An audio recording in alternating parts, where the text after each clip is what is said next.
बे जोंनि थाखाय बिराद ग्रेटफुल जे भुटाननि नेशनेल टीमा जोंजों फैनानै फ्रेन्डलि गेलेनो फैदों।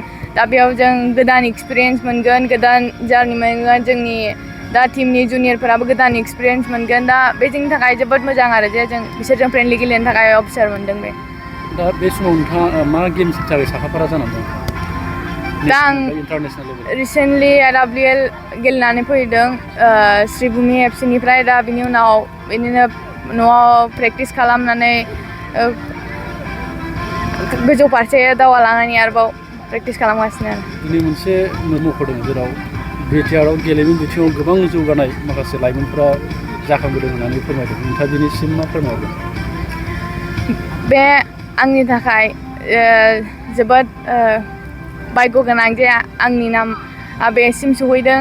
आरोबाव आं गोजौ फारसे दावखोलांना आरो गोजौसिम सहैनो हायो आंनि हारिखौ लानानै, आंनि जायगाखौ लानानै। दा बिनि थाखाय आं बांसिन खस्थ' खालामनो आरोबाव नाजाबावगोन आंनि गोसो गोरबोनिफ्राय। दिनैनि खेलायाव नोंथाङा माबायदि गेलेगोन? बिथांमोनजों लोगोसे बिथांमोनखौ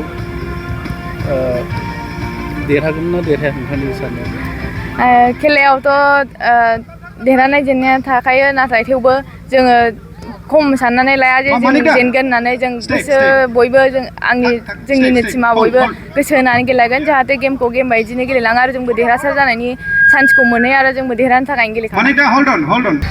आं दा जोंनि लाइमोनफोरखौ जाहाथे नोंनि प्रेक्टिसाव, नोंनि खामानियाव कनसेन्ट्रेट खालामनानै मोनसे थांखियैनो गोजौ फारसे आवगायलांनो खस्थ' खालामबाय थाबा निस्सय जिउआव जाफुंसारनाय मोनगोन। ओंखायनो खस्थ' खालामबाय था आरो।